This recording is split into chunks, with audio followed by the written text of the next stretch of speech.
for Tony Elliott after he got hit in the second quarter last weekend in that loss against Wake Forest. And Virginia will get the football first. So here he is, Chandler Morris. Midway through the second quarter, took the hit. It's our player spotlight brought to you by Cintas. This week, he went through the full protocol. Wednesday, returned to practice on a limited basis, and he is good to go, Don Davenport. Yes, full good to go. It all started on Sunday at no light sensitivity, which meant he could get on the bike on Monday. Full go Thursday and Friday. I talked to Chandler before warm-ups. He told me he's had no issues. I asked if he does anything different to limit hits. He looked at me and said, this is a championship game. It's time to leave it all out there, guys. It sure is. The stakes enormous. Nothing doing for Jamari Taylor. So, Kirk, this facility, just looking at film, trying to find a way to keep himself sharp. So today, he's cleared, he's ready to go, and the chances for a Virginia victory go up tremendously with Morris at quarterback. Under pressure, Morris escaped from Aaron Hall, and he checks it down, incomplete on the move, looking for Taylor. And third down and long coming up for the Cavaliers. This is the quote Chandler Morris had to his team. Their first team meeting when they got together in January after he transferred in from North Texas. I want to win the conference championship. Said I didn't come all the way as a Texas boy to win 5 or 6 games.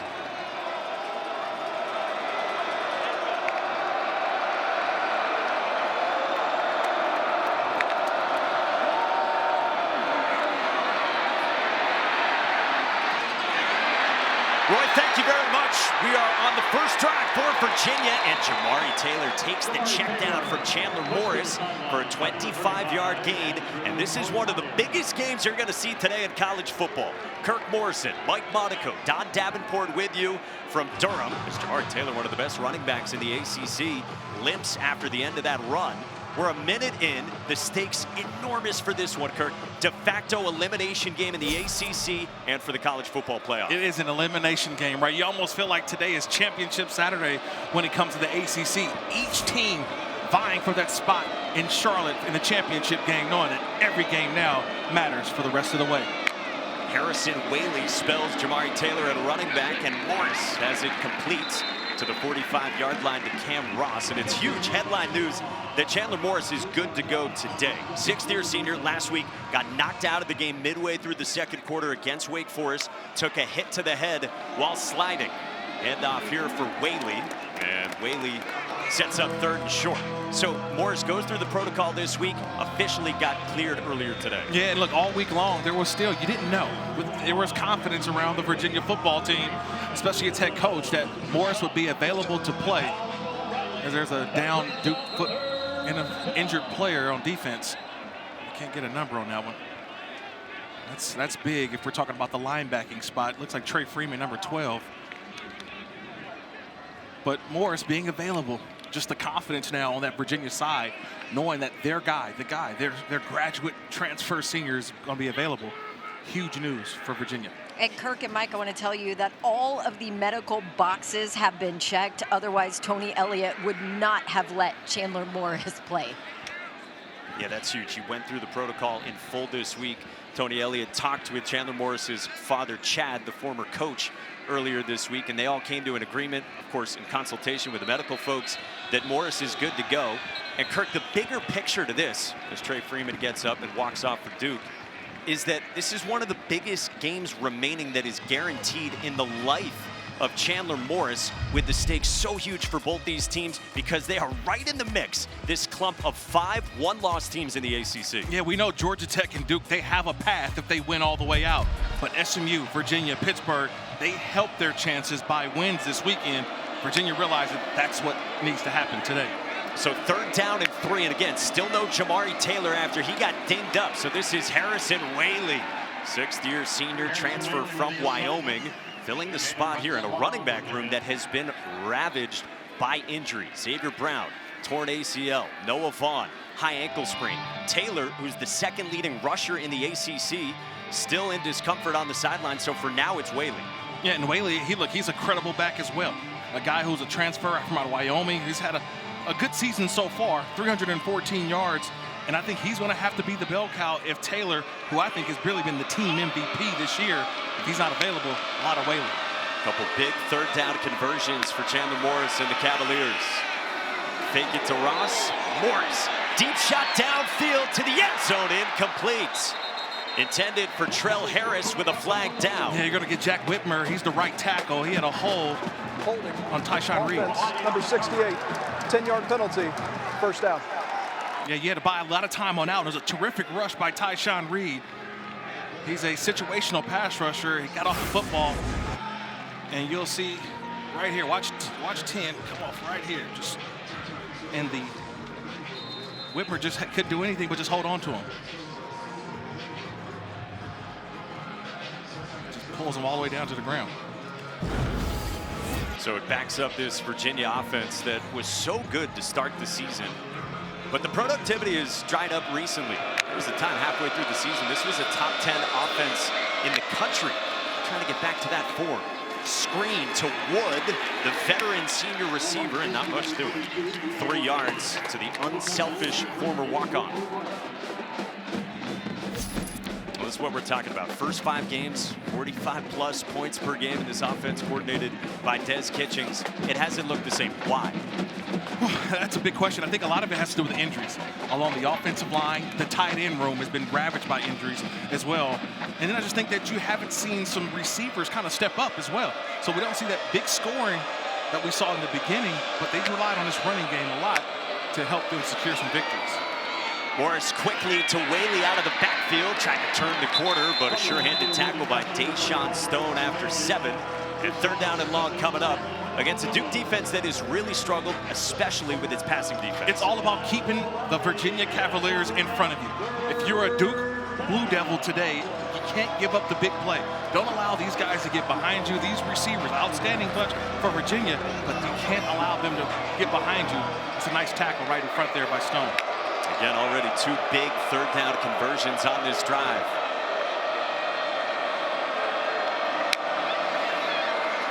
Four-man rush. It's a screen for the speedy Trell Harris. He can't break the tackle of Jaden Francois.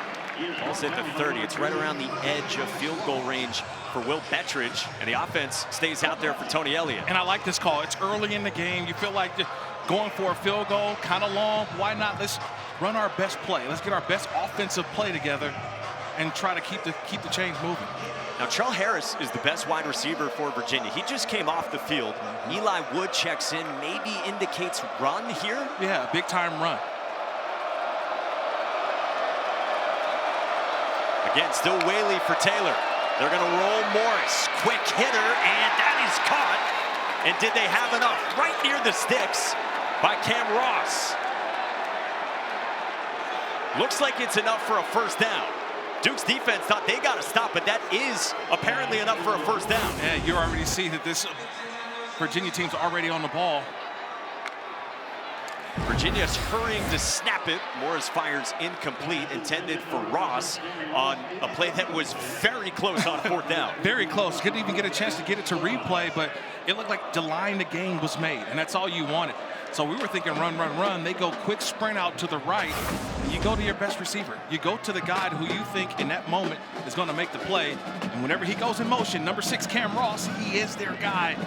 And I think, look, when he obtains the football, when he has possession of the football, it looks to me like he has to put the line to gain. So maybe not so controversial call to start this football game. 12th play of the drive. It's a little pitch to Whaley. Around the edge, he gets hawked down by Kevin O'Connor, backup defensive end. And a 3-yard pickup there, and third down coming again for the Cavaliers. Yeah, this is what they want to get to. When you're Virginia right now, you're just trying to find ways to get the football in your playmakers' hands. Right now, without Jamari Taylor, I don't know how they're doing. They got to find ways, and I think he's back in the game. Jamari Taylor just came back in. The trainers were getting an extra ankle brace for him. He looked down, saw where the team was, ran back out on the field, grabbed his helmet. Don, that's huge. 6th-year senior. We told you, the 2nd leading rusher in the ACC. He gets the call. Taylor's got a lane around the edge, and Taylor takes it inside the 10, ushered out by Andrew Pellicciata. Welcome back into the ballgame, Jamari Taylor. Because he has vision. The vision that Jamari Taylor has shown throughout his running back years is that he finds where the open gap is. He starts one way, and he lets the defense commits. Once you overcommit, he finds the weakness, and that's what he did on that last play. This guy's been awesome. He's been back in a groove the last 2 weeks. Part of what Tony Elliott is hoping turns around this offense. 14th play of the opening drive of the game. Taylor with a cuts and a touchdown. What a drive by Virginia.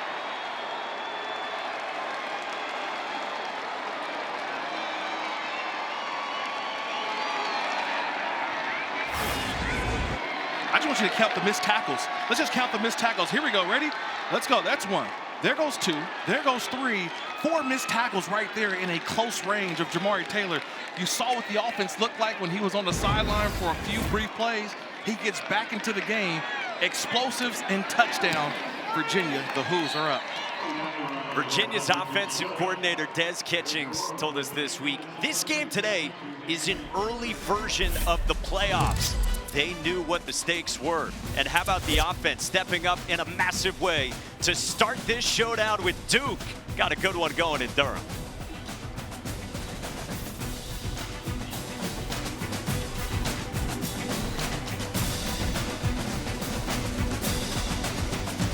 To return to this game for the Cavaliers.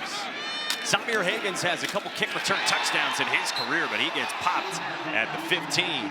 We'll get our first look at Darian Mensah and the Duke offense next.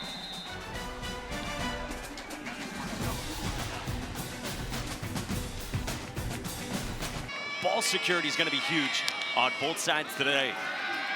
He pulls it, there's a blitz pickup, and then Mensah goes down. Swarmed by the Virginia defense, and Fisher came back for a loss of 5. Yeah, that time the pocket collapsed. Mensah was trying to move up in the pocket, but just a terrific rush on the outside. Number 14, Fisher came at. That ball's got to be out of Mensah's hands. You hold on it too long, and this defensive front of Virginia already with its first sack of the day. For a Duke offense that has been prolific so far this season, one of the best in the ACC. Screen, a lot of quick throws in this offense. Quayshawn Brown at 5'8" gets knocked down after 4. Virginia's defense, meanwhile, has been sturdy, and they're going to have their hands full with Darian Mensah and company. Yeah. Cam Robinson is down for Virginia. Yes. He might be the front runner for ACC Defensive Player of the Year, the very athletic junior Mike linebacker. And this is a guy who, Evan White. Yeah, he's 5 right there. And it's just late in the down, late in the play. He kind of has a wrap up in there, and maybe it looks like Hammond, number 91, just gets right there on the lower leg of Robinson.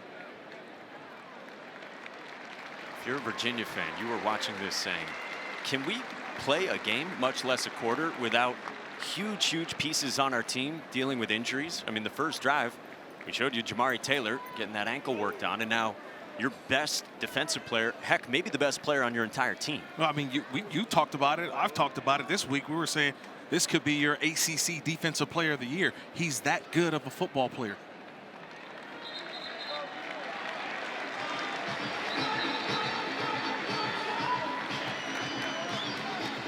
So Robinson limps off on this Virginia defense.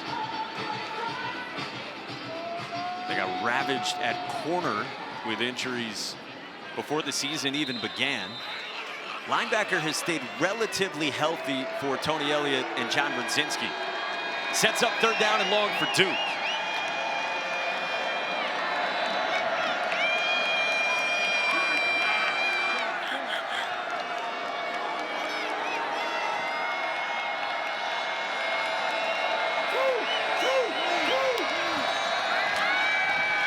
Mensah has it complete to his tight end, Jeremiah Hazley.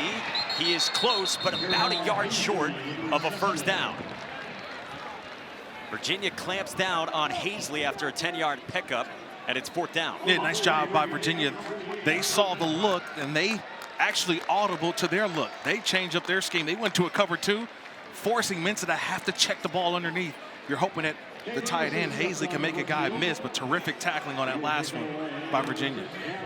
So the early sack stopped Duke before it even got started. And now Cam Ross is back deep, the 7th-year senior wide receiver, ready to get it from the Aussie, Cade Reynolds. Boots one away to Ross. leveled at the 35. Jaden Moore, the wide receiver, with the immediate pop after Duke had to punt the football. Off and running in Durham in a huge one in the ACC.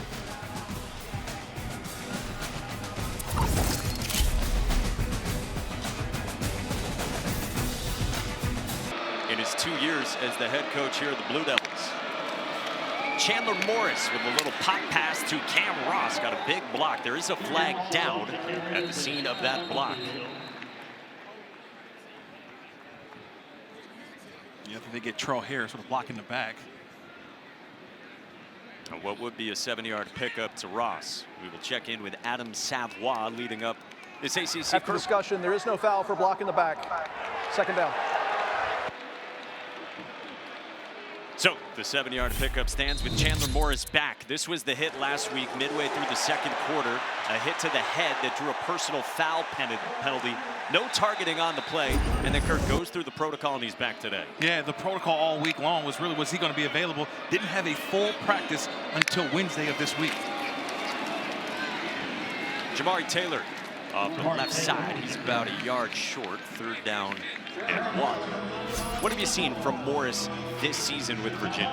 I mean, he does a little bit of everything. He can extend plays. He utilizes his feet. He can throw the ball down the field. I think it's just the moments in the game where he's played in some big-time college football conferences. He brings that experience here.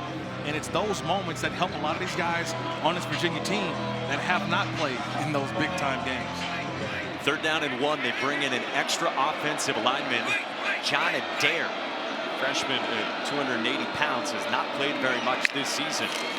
Direct snap, Jamari Taylor, and this is automatic for the Cavaliers. The 11th time this season, Jamari Taylor has lined up as the quarterback 6 straight. They have needed 1 yard. They have converted all 6 for a first down or touchdown. So you said this is the version of the tush push, but the college version of it, it's direct snap to Jamari Taylor, and you know it's going to happen at some point. And when it does happen and you see a first down conversion, Duke defensively upset because they were banking on stopping that play today. Morris bobbled the snap, and now he's got to roll away from Wesley Williams. And throws incomplete in the vicinity of Trell Harris. And now Trell Harris is still down for the Cavaliers.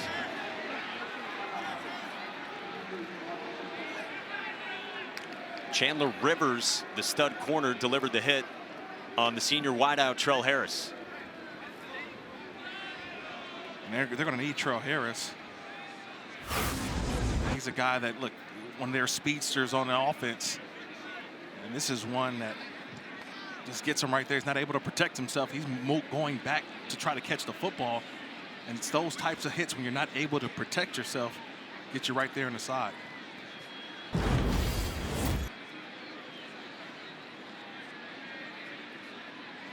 Harris has been the leading receiver, enjoying the best year of his career. Transferred in last year from Kent State. Eventually last season dealt with a knee injury, but he's been putting together his best football. Des Kitchings, the offensive coordinator, was saying to us here over these last few weeks, and he is that downfield guy, like you said. Yeah, he had a career high 145 yards a couple weeks back versus Stanford, or earlier in the season versus Stanford. Really has come, like you mentioned, come along as a wide receiver here at Virginia. Jaden Thomas is still out for the Virginia wide receiving corps, so Cam Courtney and Eli Wood are in here on second down. And that's a drop. That is Courtney right there. Sophomore with 15 catches this season. They like him in the slot, but now it's third down and long again. Yeah, you mentioned Courtney is coming along too as well. He's one of those young guys that they want to get the football to, but it's about who do you trust? Who do you believe in the most? Eli Wood is another guy, 82. And offensively, this is where the experience of Chandler Morris comes in. Look, they don't have to get the full 10. Try to get some, maybe go for it on fourth down, but knowing where to put the football in these critical down distances. A lot of communication on the back end for Duke right now. They bring pressure. Morris had it batted near the line, and it's incomplete. Deshaun Stone, the safety, came on the blitz, got a piece of it from Morris, and it's fourth down. Nice job there by Stone. I played a little bit of Superman on that one as well. He's just trying to get in there. It's a delayed blitz, and he dives up and just gets it right off the hand of Chandler Morris. A nice block by Taylor, but the ability to try to just make a play, do anything to get in to the quarterback. Nice job by Stone. So Daniel Sparks comes out. It's 4th and 10. Ball is at the plus 47, but Tony Elliott punts this away with Sparks. Cooper Barkates, top wide receiver, with a fair catch inside the 15. Let's check in with Kevin Connors in the studio.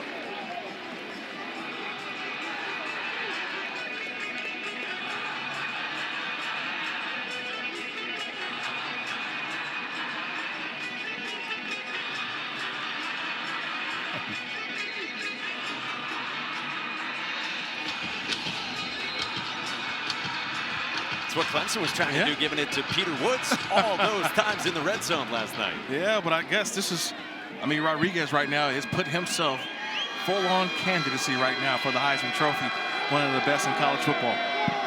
Well, Duke gets a football back from just outside its own 10, and this is the stud freshman Nate Shepard for nothing. Don. Guys, linebacker Cam Robinson, who came off the field last drive injured, still over here on the sideline, limping on his right knee, keeps rubbing it, no helmet in hand. That is bad news. So you've got Landon Danley, junior backup linebacker, 32 in the white out there, a guy who had only played 13 snaps over the last 2 games coming into this one. Up there with James Jackson, who's the 5th-year senior captain and will linebacker, 1-1. After a loss of 1, it's Shepard on the check down, and Danley makes that tackle. Guy who earlier this year dealt with a shoulder injury. He makes the stop, and it's 3rd down and 9. Yeah, you mentioned it, Mike. He just hasn't had a lot of those reps. And you understand why, because Cam Robinson has played a ton, but this is a nice job by Danley getting into his zone, eyes on the quarterback. And when that ball's released, you break on the football. A nice tackle there by Danley. Danley did play a ton early in the year when Robinson missed those first 3 games with a broken collarbone. And Jackson's a leader on this defense as well. Pressure on 3rd down. It's picked up for Mensah. Taking a deep shot downfield and batted away by Christian Charles. Pass was intended for Samir Hagans, and the 5th-year senior Charles, the Tennessee transfer, broke it up, and Hagans is still down. Yes, Hagans was going down, and it looked like he was going to be able to have an opportunity to catch it, but Charles came out of nowhere playing center field to knock that ball away. They collided, and now Hagans still on the ground. I mean, this has been a buckle your chin strap kind of game so far in the first. You said it, partner. Wow. Dozen minutes of this one. Well, I mean, you're walking down there on the sidelines in pregame, and all you kept hearing on both sides was how physical this game was going to be. And you see it right here. Charles is actually just going up to make the interception, and Hagans actually knocks that ball away. If Hagans doesn't get a hand in there, that probably would have been intercepted by Charles. Talk about an offensive player turned defensive player at the last second. Hagans is a 5th-year senior who's done a lot over these last 2 seasons. Has been quiet the last couple of weeks. He's stretching out the left arm as he jogs off. Yeah, but he plays all their positions, so he can play outside on either side of the wide receiver spot. And also, he can play in the slot. So he's a vital piece to this offense because he can play all those positions. First time this season, Duke has gone 3 and out on each of its first 2 possessions in a game. As Cade Reynolds forced down again, and we've got a fair catch from Ross just inside the 40. Hey, coming up 7:30 Eastern on ABC and the ESPN app. But you want to have your quarterback playing his best football in November, and that's what he's doing. Cam Ross on the shovel pass around the edge. He gets wrapped up by Bryce Davis for a loss of 3. One of the biggest recruits in program history. True freshman makes the stop. Yeah, Bryce Davis, man, he just keeps playing more and more. Right, last week he had 16 plays, and now he's going to continue to keep finding more. When you make plays like this, he's just a defensive end, true freshman, like you mentioned, right out of here nearby Greensboro. But he's making plays, and he's saying, look, I want to be a part of this rotation with Vincent Anthony Jr., number 7 on the opposite side. Again, a Duke defense led by Jonathan Packey that was awesome last year in the first year of this staff, but this year has struggled. Second down and long for Morris. Squeezing through. Morris uncorking to the edge, and they got it complete to Cam Ross. hauled it in right around the plus 40 for a 26-yard pickup. And I think that's why Morris loves Ross so much, because there's a lot of times where it just turns into backyard football. Morris gets out of the pocket. Hey, just get open. Just get open. Finds Ross on the sideline. Morris up the seam, and is it intercepted by Rivers? He does pick it off. Chandler Rivers goes diving, and he's got a takeaway for 2.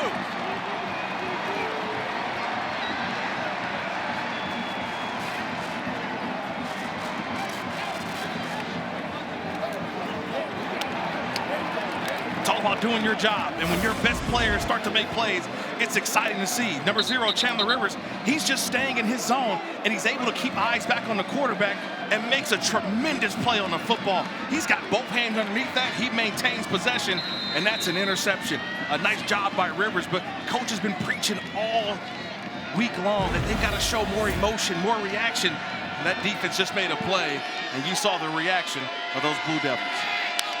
That is enormous for Duke. Third possession, Mensa rolling, and he's just got to get rid of it. Remember what Jonathan Packey said to us yesterday, by the way, about Chandler Rivers? Said, when he's playing well, we play well. When he's playing, to your point, passionate, and that's something Jonathan Packey was craving for with his defense this week. Well, because Chandler Rivers plays with his play. He shows his leadership through his play. And there's a lot of different types of leaders when it comes to football.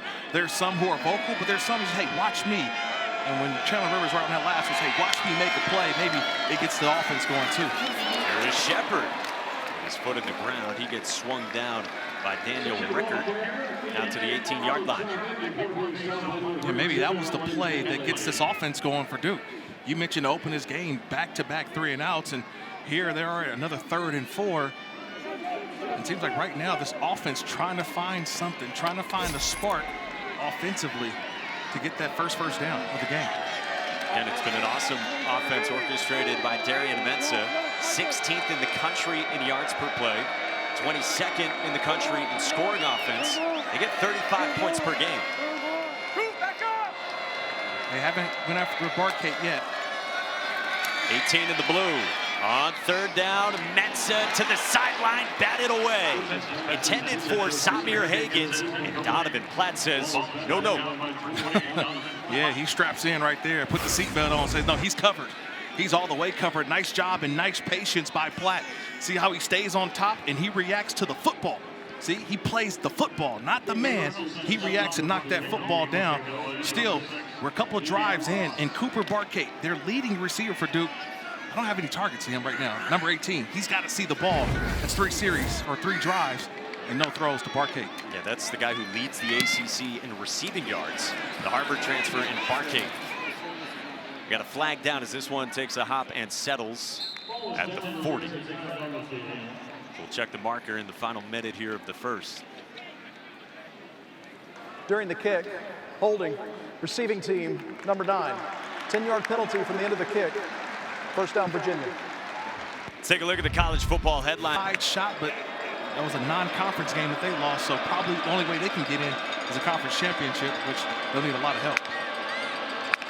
For Virginia, 2 games to go in the regular season, including today. Taylor for no game. And this is season at 8-2, 5-1 in the ACC.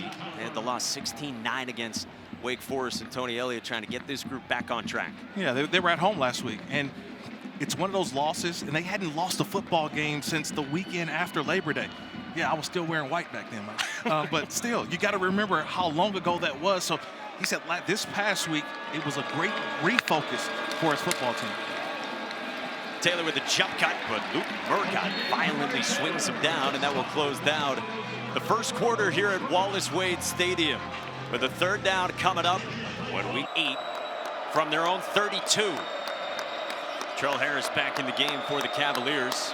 And Jamari Taylor, the running back, beside Chandler Morris. 3-man rush.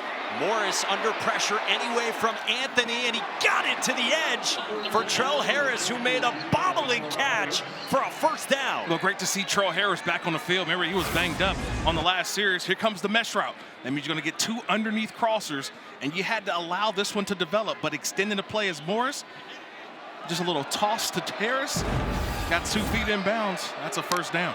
Replay does not stop it. They thought he had possession, so Jabari Taylor will step out of bounds. He's already dealing with enough with that ankle. He picks up 5. And so when we talked about it earlier, Mike, what kind of plays for Chandler Morris? Would they give him the entire playbook because of what happened last week, the hit that he took? Well, that last play kind of tells you he's full go, because that was an option play where you're probably going to take a hit from the outside defender. They ran option, but it was just a great pitch by Morris to Taylor. Remember, Des Kitching said to us earlier this year, one of Morris's special traits is extending plays. Not necessarily even running it, but just scrambling to throw. Whaley turns upfield, and he's got a first down and plenty of it. Caleb Weaver on the stop. It's a dozen for Harrison Whaley, a guy they want more involved today. Yeah, look up top. Watch the block by the tight end, Sage Ennis. He got a nice little hook on the linebacker, Luke Murgott, and that's where the hole was created. Just an outstanding job by the grad transfer senior Sage Ennis. Been with Tony Elliott a long time, since their days back over at Clemson. Whaley, another good game. Last week against Wake, he had 9 snaps. He had 3 carries. Right. Des Kitching said to us, I want 10 to 15 carries for our number 2 running back today. Yeah, it has to be that day. Today it's November. So to me, I always say when the grass starts to look less green, the weather starts a little bit more chill, everybody's putting coats on, you got to be able to run the football. This is football running weather. And that's what I think Des Kitchens, the offensive coordinator, is preaching to his guys. We have to be the more physical team in how we run the football. That was such a big part of this offense's rise the first half of the season, running the ball. Taylor could not break the tackle of Luke Murgott. Redshirt sophomore Mike linebacker took over the starting job in week 4 when they lost Nick Morris to another season-ending injury. Yeah, I want you to watch 34. Go find it. You see, he's just sitting there. He's waiting. He's waiting. He almost plays like the running back, and I love it because he's trying to find the hole, and he gets there before Taylor could. He's a good-looking athlete, Luke Murgott. Manny Diaz said it to Don. We got to stop 3rd downs. Right now, another one for Virginia. 3rd down and 7. They're outside of field goal range. And that's the guy to watch right there, Cam Ross in the slot. Screen, there he is. It's Ross. Got a block around the edge, and Ross reaches out. Very close, and it looks like he might have enough. It's the go-to, got to have it, and that's a nice job there. The 2 blocks on the outside where his receivers helping him out, but getting the ball in his hands is how you do it. Yeah, they're going to say he's a yard short there, so it's 4th down and 1. You saw him reaching out at the last moment. Okay, Jamari Taylor's in is 4th and 1. Automatically, you have to think what? Direct snap. All right, if you're Duke defensively, you're thinking direct snap. And they're going to take another look at it, the replay booth, just to see where this ball will be spotted at. Make the line to gain is under further review. Todd Evans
down, the calls, what do you get? This ball's probably going to be in the hands of Jamari Taylor if it's a direct snap, or I like the option play with Morris with a possible pitch to Taylor. 3 tight ends and an extra offensive lineman as well. This is not the normal alignment that they do the direct snap on. So it's a snap to Morris, a give to Taylor, and he is blasted. It's a loss of 2 with Mekhi Jones and Josiah Green on the stop. Oh man, what a play. What a play defensively. It's all Josiah Green, big number 4 in the middle.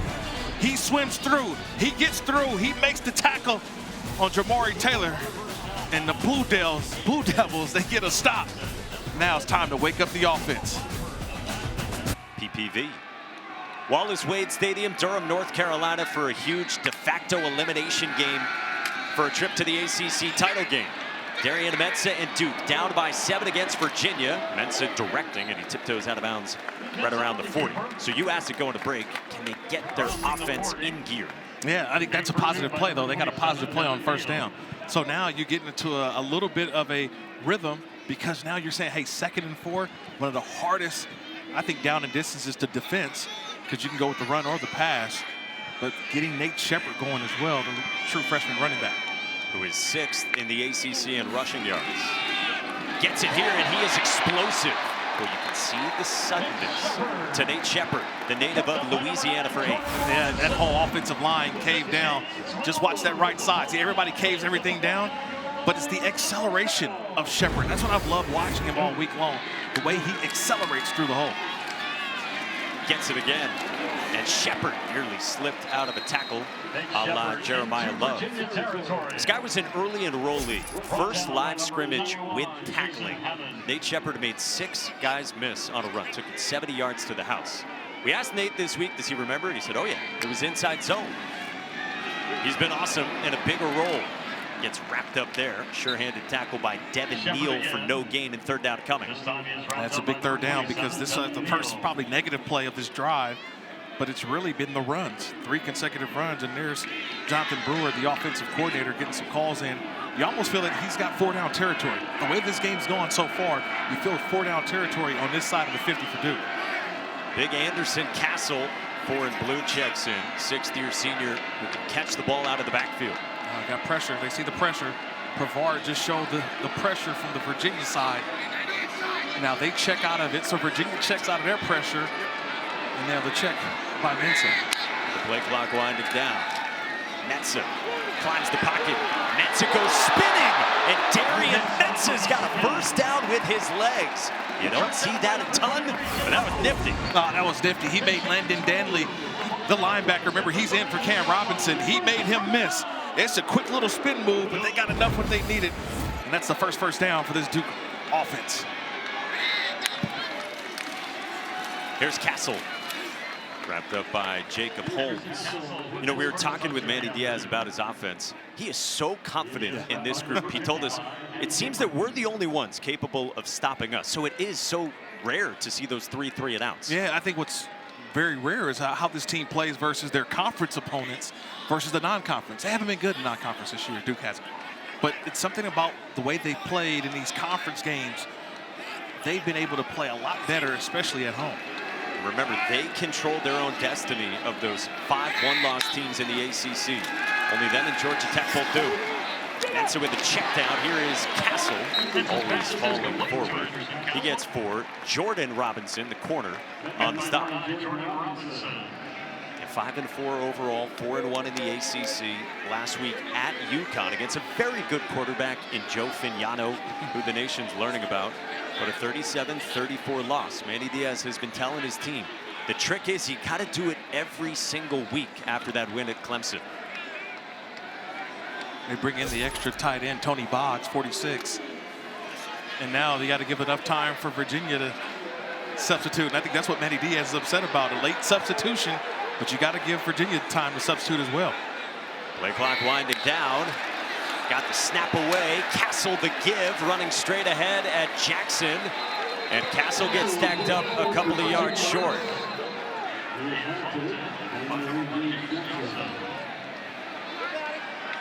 I'm surprised there wasn't a flag on there. Late ran onto the field was Jacob Holmes. I don't know if Virginia got everyone Illegal off. substitution.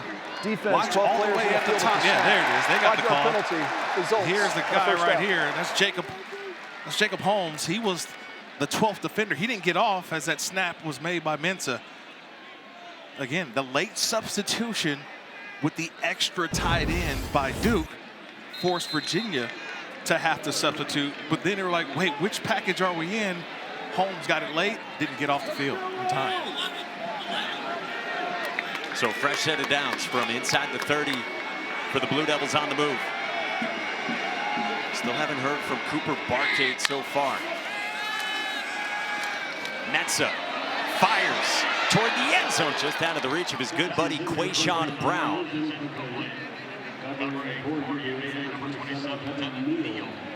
They had what they wanted, Mike. They got a little scissors route where you got two guys crossing when they get down the field.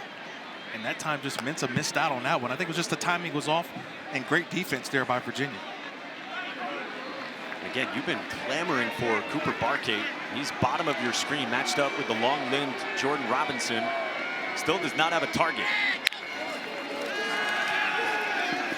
Mensah cannot escape. Mitchell Melton. The Ohio State transfer gets the sack for a loss of 2. Yeah, watch Melton. He's going to come from the left side, and he just an inside move. See the inside move right over the tackle, Fina. Start outside, come to the inside, and that's where the sack came. He's got championship pedigree in his heart. The former Ohio State Buckeye you mentioned. It's a nice sack on second down. And won the Natty, and less than 24 hours later was headed to Virginia to play for John Radzinski. So now 3rd down and a dozen. Remember, shaky field goal kicking game for Duke. Mensah on a draw, gets one down. Holmes and Melton get to him, and it's a loss on the play again. Well, is this a sack or not? Because you may say, hey, this is a run play, but watch Melton here. He's going to come up here, and here's Holmes coming here. So you got two guys that converge onto the quarterback. Is this a sack or is this a fake run? I don't know. So we'll see what they give him. But if I'm Melton, I'm telling him that's 2 sacks in a row. I need that. With Holmes involved as well, and now out comes Todd Polino. Career long is 53. His long this year is 47. Polino's kick is on the way, and Polino drills it. Boy, that's huge for a guy who has endured a lot the last few seasons, and Duke's on the board.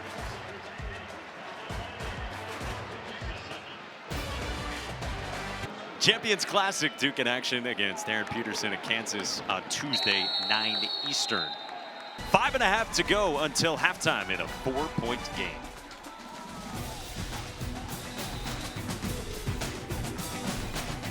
Yeah, that loss today to Navy. So we'll see some shakeup come Tuesday.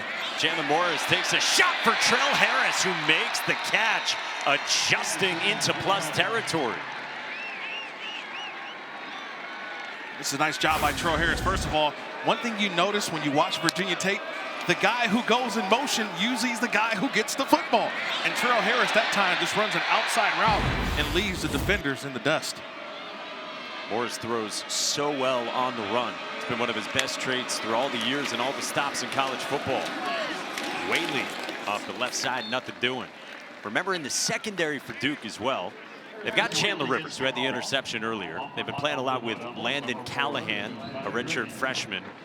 They were going to get back Kimari Robinson today, redshirt sophomore, who missed the last couple of games with pneumonia, then an ab issue, but we have not seen a lot of him so far in this first down. You know, we have not. You mentioned it's been Landon Callahan. Look, career high in terms of snaps the last couple of weeks, so he's had an increased workload, and he's going to be a guy that may be getting picked on by Mr. Chandler Morris again on the last play to Trell Harris. Callahan, top of your screen, in the direction of Harris, who just motioned. Morris, quick hitter, Jamal entering the catch. And the Purdue transfer barrels inside the 35 with a first down pickup at 13. No, they need Edgerrin to come alive in this offense.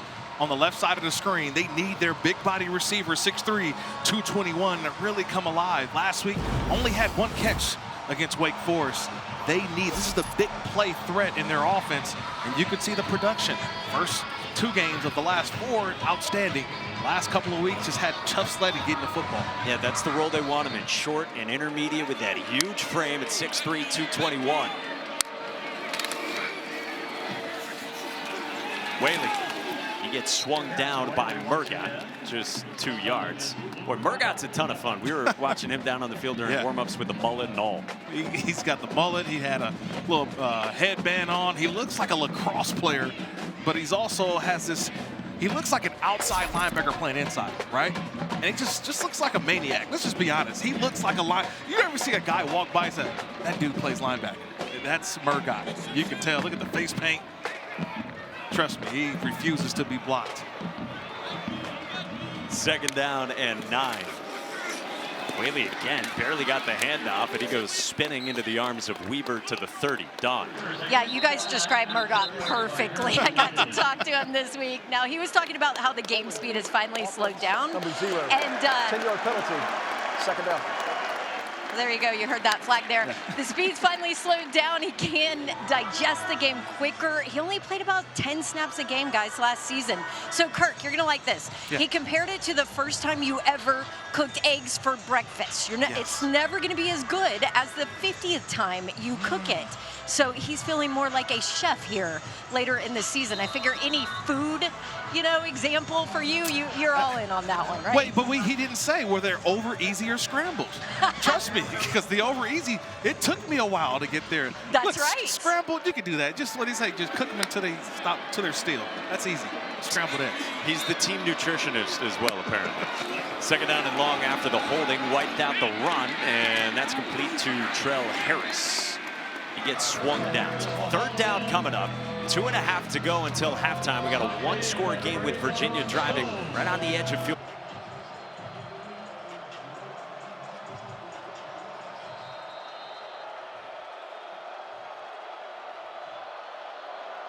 Kevin, thank you very much. We've got 3rd down and long for Chandler Morris and Virginia, and Morris layers it into Jamal Edrin into the red zone and a pickup of 21. Yeah, nice job by Edrin. He was running as if he was going to the post, but instead of the post, he came back out to the corner. Ball delivered on time, and that's a huge pickup, Mike, on 3rd and long. Remember, you said it. Des Kitching said to us about Jamal Edrin. Everyone in the Virginia building knew he had to be involved. He had to win one-on-ones against a Duke team that plays a ton of man. More catches this week than he had a week ago versus Wake Forest. 2 for 34. 4th completion of at least 20 yards for the Cavaliers. Out of 12 personnel with the 2 tight ends, Taylor stacked up immediately by Josiah Green, the Dartmouth transfer, strongest guy on the team who's made a couple of plays already. And Duke will take its first timeout with 1:50 to go until half.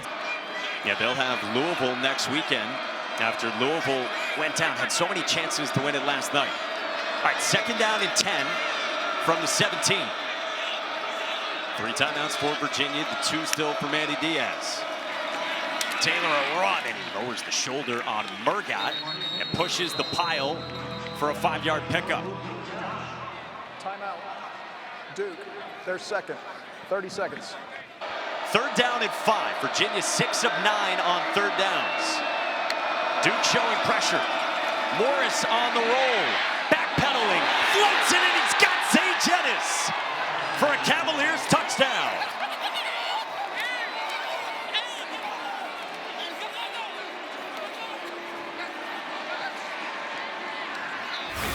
Sajan is one of the best that can do it. It's just a hide route. Here's Ennis right here, but watch how he block, and then leaks out late. And then a terrific throw from the quarterback, Chandler Morris. An outstanding job of making sure, being patient, it's block, and then go out for the pass late. And a terrific throw from Morris for the touchdown. 6th-year senior, captain, having the best year of his career. He's got his 4th touchdown. We've got a late flag that came in after the extra point. Another look. Yeah, just a nice job. First of all, you put VJ Anthony. He's a defensive end. So he saw it. He read it late, but by that time, Ennis was behind him. And a terrific throw Personal foul from Chandler Morris for a touchdown. Defense number 4. That 15-yard. After the 15 yards, this is through the uprights with 1:39 to go. For 20 years, Allstate has celebrated every field goal. 19 plays, 44 yards for the Duke offense. That again gets the football to begin the 2nd half. There's Cooper Barkey. He gets crunched by Ethan Minter after a half dozen. Yeah, his first catch of the game, Mike. We're just now calling his name, and it's 1 minute and 30 seconds left in the first half. And Cooper Barkey, the Harvard transfer, leads the ACC in receiving yards. Still plenty of time for Duke. Mensah looking for Barkey, back shoulder, cannot hang on. Defended by Emmanuel Carnley, the transfer at corner. Yeah, Carnley, he's at third corner. So right now, you're in your nickel package if you're Virginia, and they're just trying to stay on top. Here we go, just the end of this play. Watch the job by Carnley at the end, playing the hands and knocking that ball away. But just as quickly as this drive started, Duke's already at third down. Virginia's got all three of its timeouts as well. Ball at the 31 for Mensah and the Blue Devils. Four-man rush. Mensah on the move, and Mensah's got to get rid of it. So fourth down coming up as Mitchell Melton brought the pressure. It's still 1:07 to go and all kinds of time and timeouts for Virginia. But you mentioned it was just four-man rush. Virginia went cover two. They're keeping all the receivers in front. They've got two deep high safeties, and then you get the rush who's pushing Mensah out of the pocket. There's just nowhere to go. Terrific coverage on the back end by Virginia. Melton's fingerprints all over this first half defensively. Cade Reynoldson sends one to Cam Ross at the 31. Tonight, 7:30 Eastern over on ACC Network. It's Virginia Tech and Florida State. Also available on the ESPN app, so you can watch anywhere. So much at stake for both these teams coming in. And Chandler Morris has come out and operated like he knows this is one of the biggest games of his career. You know what? I've been impressed with Chandler Morris. Not just the player, but the way that he's been able to protect himself, Mike. You have an injury like you had last week. You may come out and be timid, but he's done a terrific job of protecting himself in this first half. He's got a minute to work with until halftime. He throws on the run to Trell Harris, who was trying to get out of bounds. He did not. Chandler Rivers was draped all over him. And they're right back on the ball. I'm surprised you don't call a timeout there. Valuable seconds going off the clock as they still get set up. Yeah, Virginia might have thought that they were granting Harris out of bounds. They did not. The official rolled it. Morris fires, and he's got Harris with the juke on Pellicciata. Harris cuts it back and takes it inside the 10. But this should not be legal. He stepped out of bounds. The officials are trying to come together on the sideline right now. He stepped out of bounds. He can't be the first player to touch the football. And that's what the officials are kind of going through. It looked to me as if Trell Harris stepped out of bounds on this near sideline where we're looking at. Virginia, they're first. 30 seconds. And then you have the official who threw his hat, and I think that's what Manny Diaz is trying to get first. Does he go out of bounds? There he is. There's a foot out of bounds. So he's out of bounds. He cannot be the first player to touch the football. And that's illegal touching. It should be go back. Took the shove from Rivers. Yeah. On what is a 56-yard pickup for Trell Harris. Are they reestablishing, say that he reestablished footing? That's the first thing that I saw was that Harris is out of bounds. And the hat went off, but I think that he reestablished himself back in bounds. Yeah, I think it's because of the shove, that it wasn't voluntarily out of bounds. And both officials came and confirmed that. At first I said, wait, he shoved out of bounds. Then he establishes 2 feet back in. Now he's eligible for the play. Yeah, so it stands for Trell Harris, first and goal, and Morris on the roll. Taylor cannot hang on. And it's second down and goal. It's still 23 seconds to work with. The 2 timeouts for the Cavaliers. Yeah, just making sure that clarification that he was forced out of bounds and still being able to come back in, reestablish himself, can be the first player to touch the football. That's a misfortune right there for Duke. I think you think, hey, he's out of bounds. You don't even think he's in the play. Harris gets back into the play and turns into the big gain. So second down and goal for Virginia. Trying to add on before halftime. Jamari Taylor stacked up.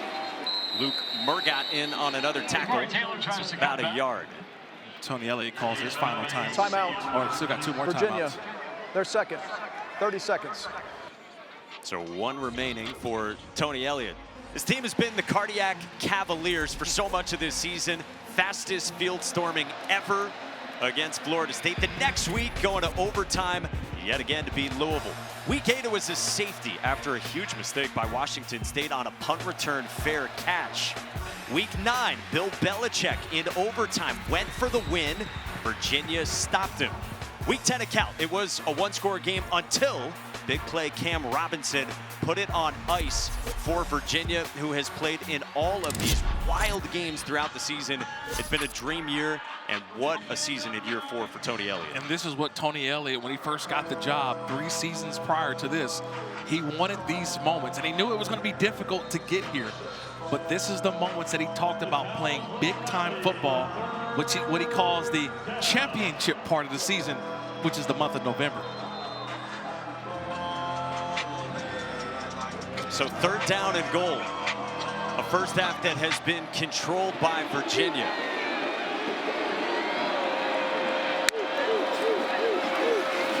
Morris fires on the slant and entrance in, but there are a couple of flags down. Yeah, they're going to get Trell Harris on a pass interference. He's on the inside. He's got to sell it a little better. Offense number 11. 15-yard penalty. 3rd down. To have offensive pass interference on a pick or a rub, pass has to go beyond the line of scrimmage. He has to sell this better. Trell Harris has to sell. He goes right to the corner and literally just blocks him. See that? If he runs and then stops and turns and looks at the quarterback and do what I say, call shows hands, now he's already said, I'm already here. I've developed this spot already. Now that's not necessarily an offensive pass interference, but he goes right up and almost just blocks him. And that's where the pass interference comes in. Man, so that's costly. It backs Virginia up all the way to the 23. Timeout. Manny Diaz Duke, is going to take his final timeout of this first half. Now, to be honest, it is a very difficult thing to do. You're telling a receiver that you're going to run, but you're actually just trying to get in the way. You're not going to get the football. You're trying to free somebody up. So you tell a receiver to do that. It's a lot of practice. The good ones know how, but it's always difficult in that situation. Well, hey, kick off your Week 11 NFL Sunday, 10 a.m. Eastern with the Countdown Crew on ESPN and the app. Then our Week 11 Monday Night Football matchup, the Cowboys take on the Raiders. Max Crosby against Dak Prescott, 8 Eastern on ABC, ESPN, Deportes, and the app. Peyton and Eli on E2, and coverage kicks with NFL Live at 3 Eastern in Vegas. Then SVP and the Countdown Crew at 6 Eastern. It's a tough ticket to get, by the way, in Vegas. You would know. It's a very tough ticket to get, and no, I don't have any. 3rd down and goal with the ball at the 23. Still the 1 timeout for Virginia, trying to salvage points here. Harrison Whaley, not much doing. Caleb Weaver, the 5th-year senior safety, in on the stop. Just a couple of yards, and Virginia will trot out Will Bettridge to try to add 3 before halftime. That's a good stop here. Virginia, their 3rd and final. 30 seconds. Please reset the game clock to 3 seconds. Nice job by Duke. Well, it's time for Never Settle, brought to you by State Farm. And again, Chandler Morris last week took a big hit in the game against Wake Forest, got knocked out of the game. Concern all week if he would be able to go. And, well, he's come out today. And, Kirk, how's he look to your eye? To me, I've loved everything that he's done today. 18 of 25, 238 yards in the air, and 1 touchdown, which we show right here, to Sage Ennis. More importantly, I just thought that he's protected himself, kept himself out of harm's way. Look, a couple of times where he got out of the pocket, extended the play, and got rid of it, threw it away, threw it out of bounds. I thought he's had a great first half. Well, here comes Will Bettridge, who's got a long this year of 47. This from 39, and from this range you saw he's been very reliable. We've got flags that come down. Duke insistent. That's on to Virginia. False start. Offense number 93. 5-yard penalty. It's 4th down. Billy Kudelka, the defensive ends for the Cavaliers. It's been that kind of choppy first half. Penalties, injuries all over the place, but Morris and Virginia Couple of touchdown drives, and now Bettridge trying to add on. Now from 44. Bryce Robinson, the long snapper. Daniel Sparks, the holder, and Will Bettridge is pure. So they are one half of football away from making things very interesting. Eli Slybeck gets his kickoff away, and Samir Hagans, the veteran wide receiver, takes it out shy of the 20. Done. Yeah, uncharacteristic performance for this Duke offense, but head coach Manny Diaz told me give credit to Virginia. They disguised coverages so well in that first half that they weren't able to win on first down and they weren't able to find any rhythm whatsoever. But he did point out, you've seen our offense and how fast we can get in sync. Now, this Virginia defense hasn't given up a touchdown in 6 straight quarters, guys. Coach Tony Elliott said, I told you, they've improved so much as their preparation for today. They knew exactly what was coming, and good news, guys, Cam Robinson injured his knee. Scans were clean. He is braced up. He will be available. And he just blew up Nate Shepard on a pass completed to Quayshawn Brown. It was the second defensive snap of the game. Robinson out here, his first snap since there was 7:30 left in the first quarter, and that's what happened after he blew up Shepard trying to block. Yeah, and to me, he just rolled that knee up one more time. He was trying to make a play. And he's trying to battle it out, tough it out. And I think right now, he may be done for the game.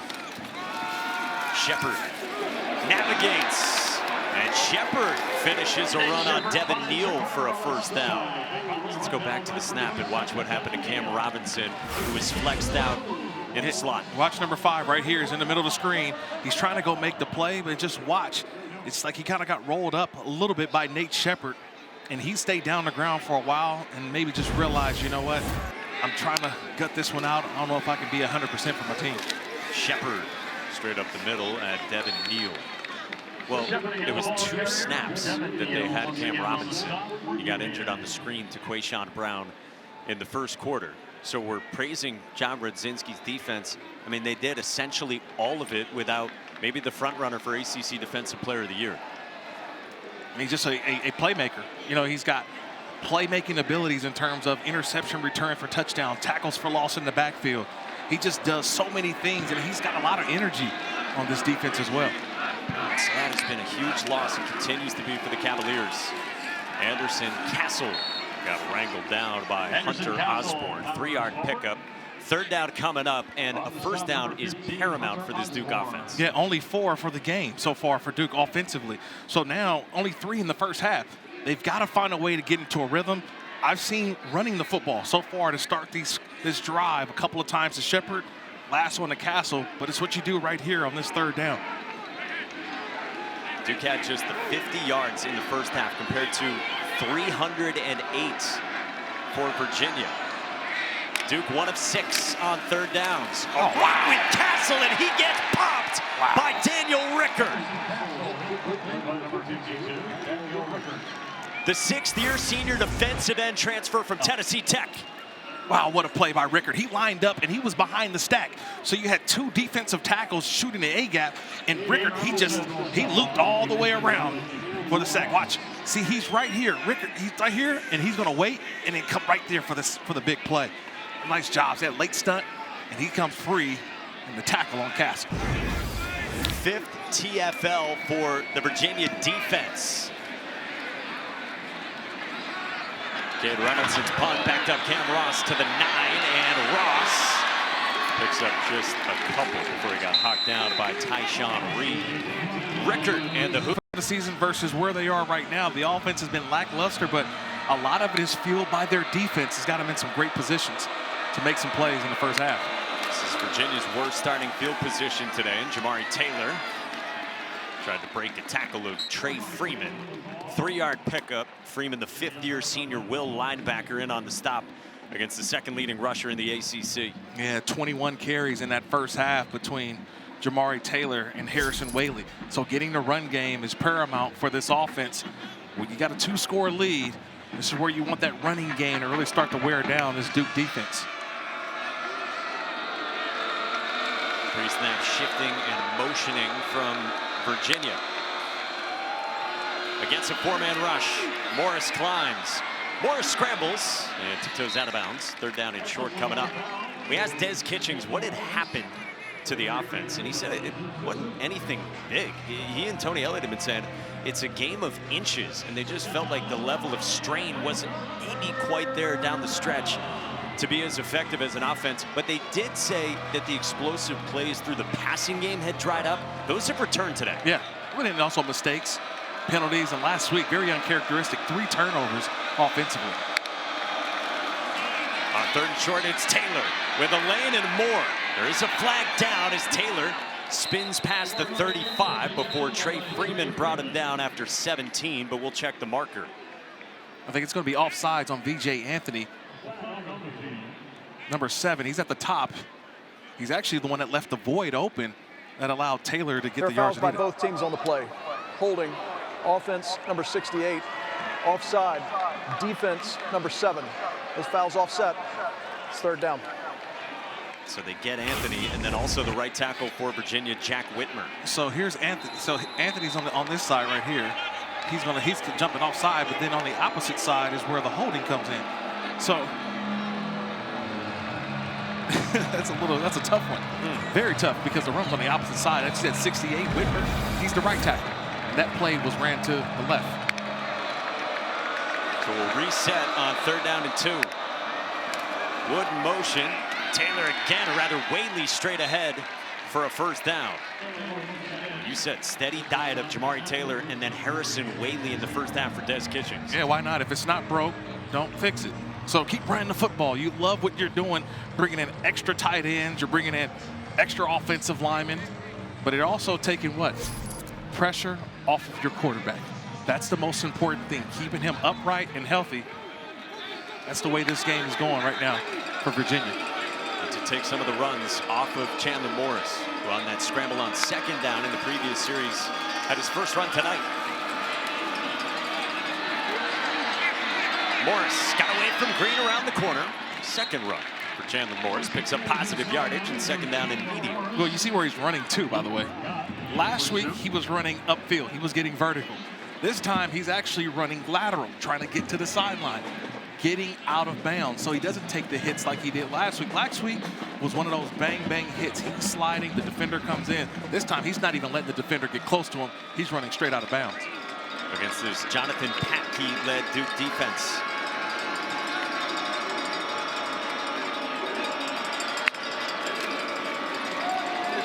Taylor stacked up by Tyshawn Reed for 3.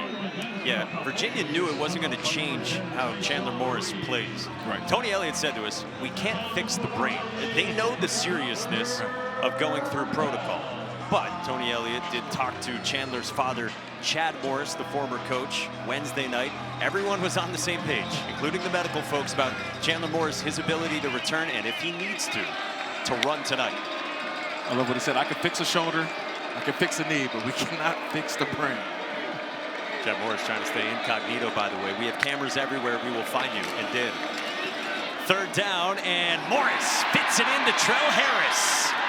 Harris into plus territory, and another explosive through the air for Chandler Morris in the Hoos. That's a nice job by Trell Harris. It's a push route, and he came until just a stop. And I know Pop's over there. He's excited to see that play, but man, that's a nice route from Trell Harris. He gets to the top of his route, turns around, shows hands, and then delivers a fastball from Chandler, who's been dealing. 15 after the catch, and what a day for Trell Harris. 7 for 141.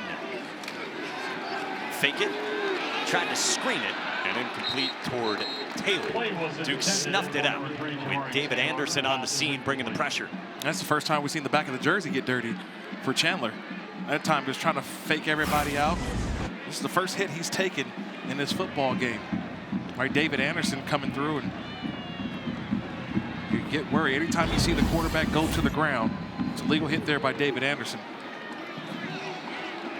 And a Duke defense that prides itself on TFLs, sacks, takeaways. It was a big story for Jonathan Patke's defense last year. Quick one, batted away by VJ Anthony. Senior defensive end, Durham native, who you absolutely adore. Yeah, I like watching. He plays with a high motor. Look, he's a team leader in sacks. He gets off the football at the top of the screen, and he realizes, I can't get to the quarterback, but just gets that left hand up. Sometimes you don't need to get to the quarterback to affect the play. That left hand was able to knock that ball in the air and almost got an interception in the back. And now can Duke's defense get off the field? Maybe just outside Will Bettridge's field goal range. Oh, I like Cam Ross here in the slot. Just came in motion. Morris looks that way, and he's got it complete. Cam Ross, you said it. It's 18 yards and a first down. Well, Mike, when he motioned, he brought the safeties, and nobody rock and roll. So watch Morris. He comes all the way to the backside because there was no rotation by the safeties. On third down, I got to keep at least 2 sets of eyeballs on number 6. And if you don't, you see what happens, a first down pickup. Last week, just 2 catches, 70 yards for Cam Ross, who's got 7 grabs in this one, and Chandler Morris is dealing.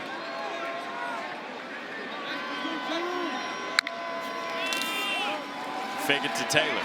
Morris on the roll, and Morris finds Harris. Touchdown, Virginia.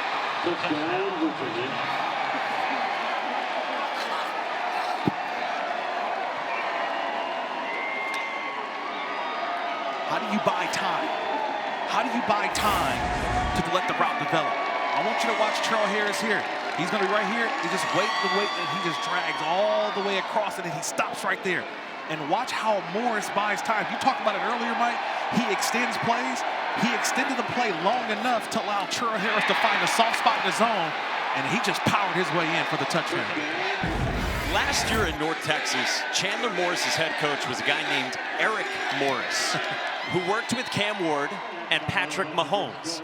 Eric Morris told us that Chandler Morris is the most accurate quarterback he's had on this roster. He played with those young men. Coach said, we play for them. Their memory will continue to shape this program. Done beautifully told with the unspeakable tragedy 3 years. John Radzinski's defense for a 2nd week in a row has been outstanding, and it's now or never for Duke. And Darian Mensah under pressure, but he got it away and complete to his tight end, Landon King, spinning with a big catch, the Utah transfer. Nice job there by King. He was late on that. He went all the way on the outside and got behind the defender late, and nice job by Mensah with the rush bearing down, able to deliver a strike. 32 of the 61 passing yards right there. Another deep shot. Mensah downfield and incomplete. Emmanuel Cartley broke it up at the last moment on Andrell Anthony after the big one to Landon King. Yeah, Landon King, watch, he's on the outside and comes all the way, I'm sorry, the tight end. He's locked in, and he comes underneath, and just late in the down, Mensah's able to find him. It's a nice job by Mensah, and then on the next on this next play, it's just right there at the end, Carnley knocking that ball away. And if you ask me, what am I seeing so far? The willingness to blitz and not care about the deep throw. Virginia is saying, you know what, we're going to play man-to-man. We don't care. We're going to bring extra pressure. They bring 4 here, and Mensah will take the check down to the running back, Nate Shepard, who maintained his footing for a few yards away from Jason Prevar. So 3rd down coming up, and it is do or die time for this Duke team. Yeah, and they're going to bring pressure. This is what Virginia's going to do now. So last time, remember, they brought 7, even with the back in the game. And I talked about it a little bit earlier. Nate Shepard's a true freshman, so he's got to be able to block and protect. One of the hardest things to do for true freshmen. Do they bring another blitz to Shepard's side again? And watch these corners and safeties for Virginia as they creep toward the line of scrimmage. 52 and white record is their best pass rusher, along with Melton, 17, top of your screen. Pull it, Mensah spinning away from trouble, lofts one, and he's got his man, Samir Higgins, dropped the football. Barcade picked it up, and nearly a disaster for Duke. Wow, what a route. What a route by Higgins. He did this whole spin cycle. He was able to put Donovan Platt basically on the ground. And Mensah being able to just get out of the pocket, he found Higgins late in the big play, but nice job of knocking the ball out, and Barcade being Johnny on the spot. Ball at the 4, Nate Shepard. Met immediately by Rickard. Boy, you think about the ACC and how chaotic this is. Why wouldn't we have a play like that? It's chaotic, but a nice job by Platt getting up, knocking the ball away. Almost goes back to Virginia, but Barkate right there hustling to the football, able to recover and set his offense up inside the red zone. I mean, this has been a league where teams are gnawing on one another's postseason fortunes. They're just chewing up the upsets. They're spitting out title hopes. Duke clinging to life.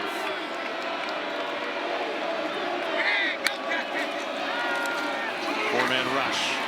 Netza got away from K-Mac. Netza on the move.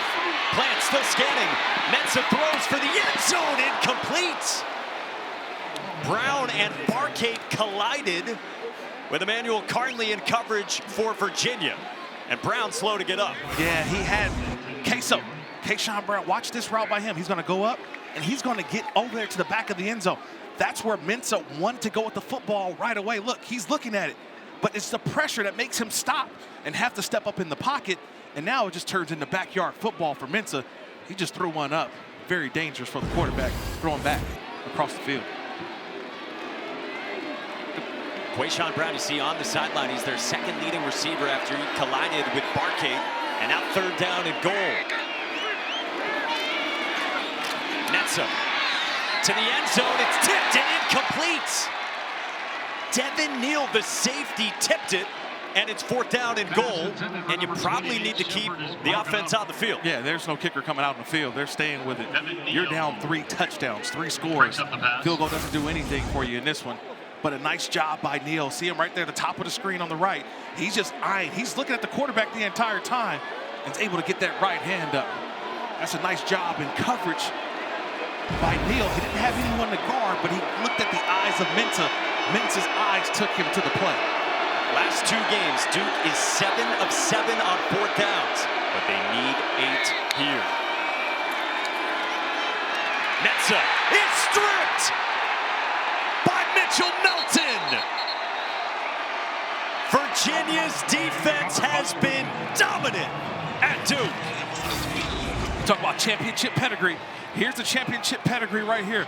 Melton on Fina. He just goes up and beats him, and he gets right to the quarterback, Mensah, the former Ohio State Buckeye national champion, with the rip, and he goes right for the football. He knew what he wanted to do when he got to the quarterback. He didn't want the sack. He wanted the football. Mitchell Melton with a game-changing play. I mean, straight grab and go from Mitchell Melton. Yeah. He didn't have to put his credit card down or nothing. He was like, nah, I'm just going to walk out with it. Walk out with the football. That's how you do it right there, Melton. He's made some big, huge plays tonight. This rush, this defensive front, the depth of Virginia's defense showing off. On the ground, Harrison Whaley. Virginia's defense, 3 sacks, 7 TFLs. That from Mitchell Melton on a fourth down. And remember, this defense now for 7 quarters has not allowed a touchdown, because the only touchdown in the game last week with Wake was on a Wake Forest punt return touchdown. Yeah, absolutely. And they're just playing right now. You can see the emotion right there coming through from Mitchell Melton.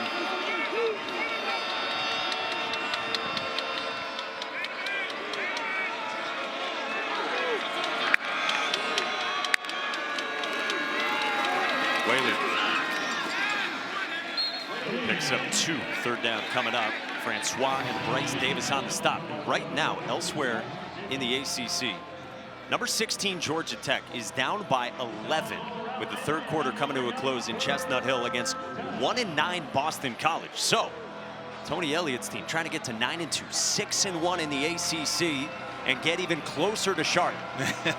TLC to CLT, that's the motto, right? Team, leadership, commitment to get to Charlotte is what Coach Tony Elliott has preached to his guys over in Charlottesville. Third down and 2. Option, pitch. Taylor with a cutback. Jamari Taylor's off to the races. And Virginia is steamrolling in this one. 78 yards.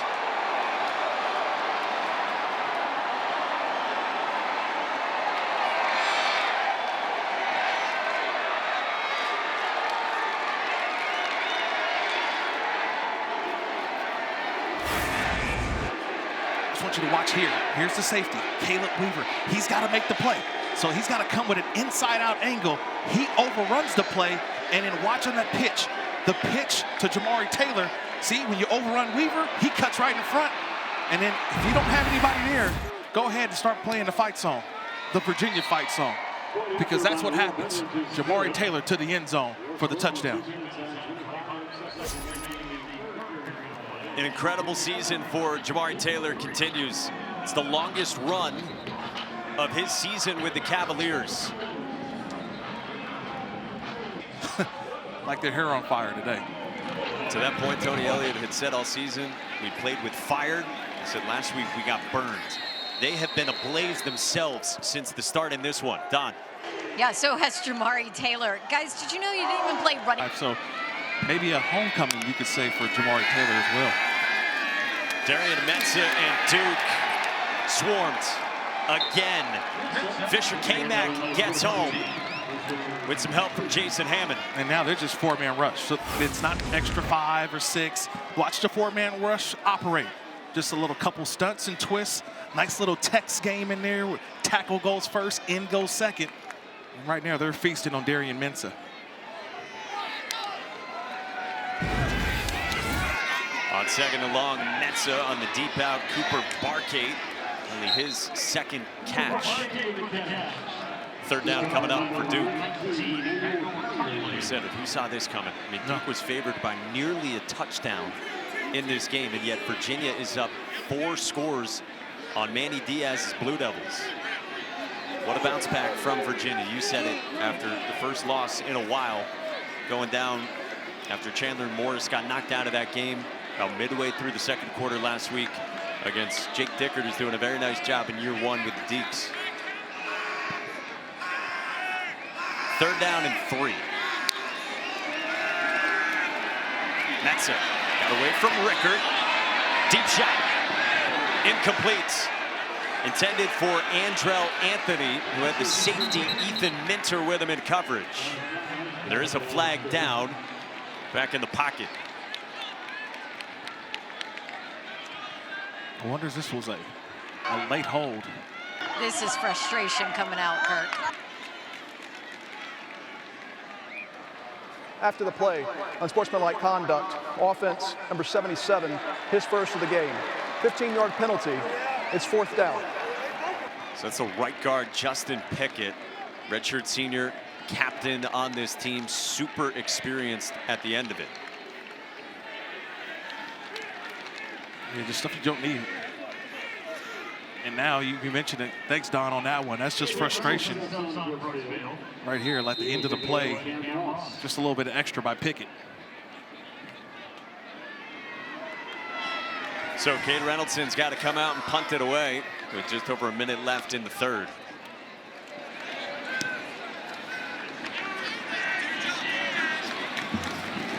And Ross met immediately by Jaden Moore. So we told you elsewhere in the ACC, top targets, 7th-year senior slot receiver. On the ground, Harrison Whaley. Trey Freeman, the stop, 4-yard pickup.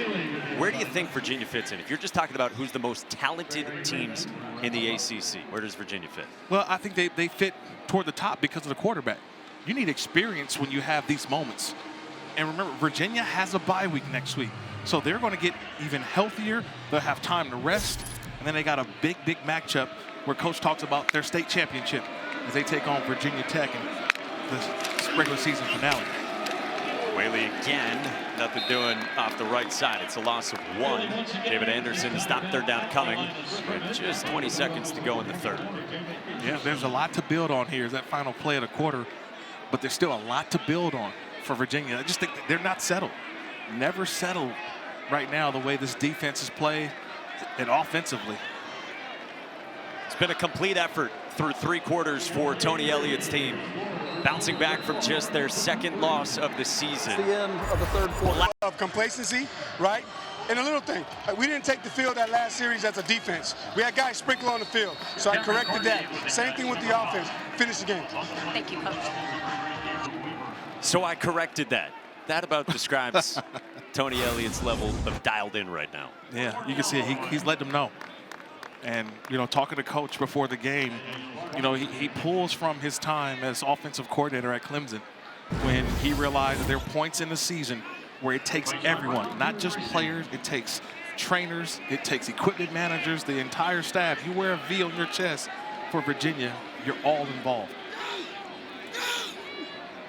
Only the second punt from Virginia today as we begin the fourth quarter. Daniel Sparks sends one away to Quayshawn Brown. Got around the edge, and the hesitation toward the 30. Virginia's defense is only allowed to 3 points. They've got 4 sacks and 8 TFLs. Mensah, deep ball. Maybe underthrown. Devin Neal got his hands on it. Intended for Quayshawn Brown.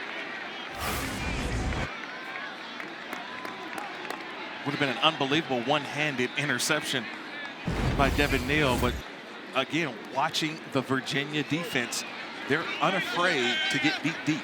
They're running step for step with these receivers of Duke. Duke has run it 18 times. They've averaged 1.2 yards per carry. Dominance from John Rudzinski's defense.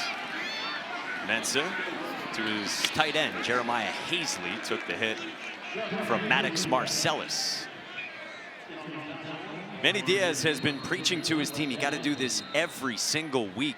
And the big win at Clemson, a loss at UConn. Hazley. 3rd down and 2 for Duke. Only 2 of 10 on 3rd downs in this game. Darian Mensah on the roll. Got away from Rickert. Hazley cannot make the catch. 4th down. So Marcellus to the 10. Cam Robinson got hurt in this game. And then during the break in the action, Donovan Platt went off to the locker room, one of the top corners for Virginia as well. And injuries have been one of the big stories of the season for the Cavaliers, who still have persisted despite those. I think the bigger thing here is that it came in wanting to see more of Nate Shepherd, right? Only 8 carries today just because of the way the game has gone, one-dimensional, this offense. But 8 carries, 31 yards, one of the big reasons why this offense is sputtered. And here we are, 4th down. Mensah fires up the seam to Jeremiah Hazley. Working on Ethan Minter, redshirt junior tight end, formerly an outside linebacker for 30. Yeah, 4-man rush. They go with the cover 2 and just watch the middle of the field. So you have nobody that in the middle of the field. The middle linebacker usually takes the middle of the field in cover 2. There's nobody there. Vacated middle, they find Hazley. Deep shot for Barkey. Incomplete, but a flag down with Emmanuel Carnley in coverage.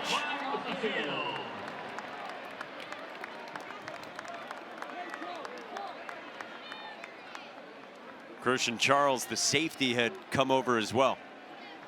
It's interesting. They're talking about this call. Do they get Carnley with After the right arm? discussion, there is no foul for defensive pass interference. It's 2nd down. I was saying the same thing as well.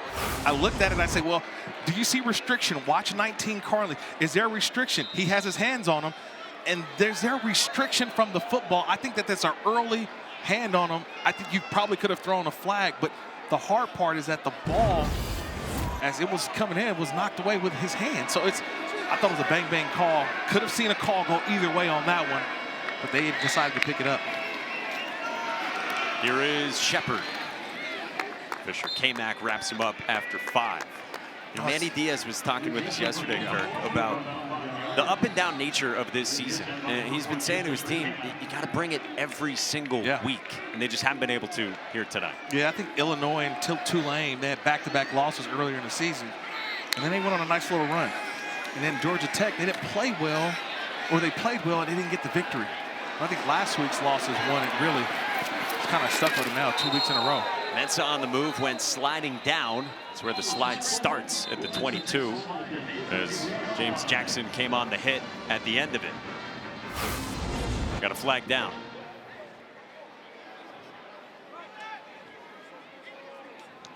There's no foul on the play. The result of the play is a 1st down. So give him a 1st down. And yeah, that's been the story for Manny Diaz. He said since he got here, he said, when Duke plays well, we win. Trying to instill that in their players. They felt like they did it against Clemson. Even when another team performs well like Clemson did, well, their best still good enough. Shepard off the left side. You know, he said to us, we're trying to change Duke from spunky little Duke to capital D Duke, where their best, even in a down year for Clemson, he said was good enough to win in Death Valley. To do that on the road, he said the hardest thing, bring it every single week. And I think another thing he said was that expectations are new. Like expectations now. We're not just, he doesn't want to be little Duke like you mentioned. Expectations at Duke, we're playing for conference championships. Shepard to the 15. Third down on the way. And so now I'm looking on the opposite side at Virginia, and you're 31-3. You've got a bye week next week, and you don't want to hear this, but if you're Tony Elliott, you're trying to make sure you get out of this thing safe. Yeah. You want to start thinking about, you want to see triple zeros on the clock, but you also have to worry and try to preserve your guys for what may be an amazing matchup in a couple weeks at home versus Virginia Tech. Shepard for a first down. Yeah, remember what's going on right now in Chestnut Hill. Bears watching as well. Georgia Tech has the football midway through the fourth. Yeah, they've got a goal line situation right now with the ball in their hand. Down by 8 against Boston College. That, like Virginia, is a 5-1 ACC team. I mean, Virginia could end the night alone in first place in the ACC. Shepard wasn't expecting it right on time out of the backfield. Caleb Hardy was on the scene as well. I mean, you're talking about Bill O'Brien. It's been a really tough year in Chestnut Hill. They could throw a massive other wrench into the ACC picture here. Yeah. And Georgia Tech just got a touchdown and a chance, if they go for 2, to tie it, with Virginia up by 28 on Darian Mensah and Duke. It's the way it is at this time of the year. You are keeping tabs on everyone else in your conference and around the country. Mensah for Barkate. Makes the catch. Nice footwork from Cooper Barkate over the top of Cardley for 6. It's one of those Barkate routes. To me, I've seen Cooper Barkate a couple times this season, and he runs this route to perfection. Just watch at the bottom of the screen. It's just a double move. He sells it to the inside. The defender jumps inside, which was Carnley, and in a beautifully placed ball. And he got 2. College, you need 1. Barkate gets 2. That's how you know how good he is. Here we go. 1, 2. Woo. Barkate with the touchdown. 12 plays, 72 yards, about 4 minutes. And Virginia went 7 quarters without giving up a touchdown until that from Cooper Barkate. Up the rankings. Cosme Salas does boot it away for a touchback. To Kevin Connors in the studio. Significant because 10.5 minutes to go, explosive offense at their best. Is this the right move? Morris on the rollout, fires on the run, incomplete in the vicinity of Ross, who did return. Because Virginia fans know this. Yeah, it's manageable, but you're in a situation right now that this could be the last drive for him. Now, you want to put a good drive together, bleed some of this clock, and get him out of the game. But Whaley gets popped by Aaron Hall. It's a loss of 5, and it's 3rd down and long. It's always great when you got a coach in your pops to get you ready for the following week. Well, where Morris and Virginia's offense have been at their best today is here on 3rd downs. 11 for 16, intercepted by Trey Freeman, and we are not done yet.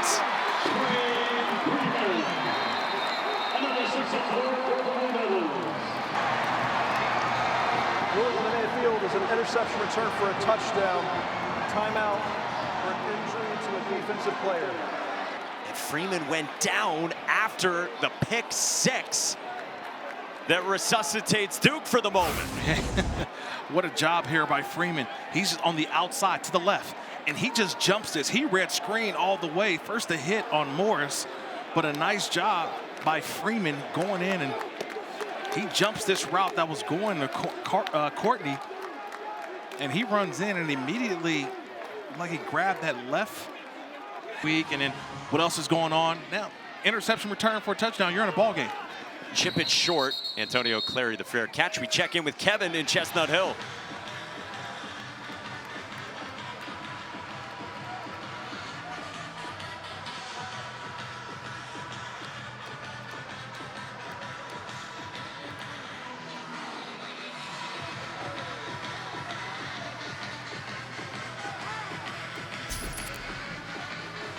A lot of similarities, Kevin and Trevor.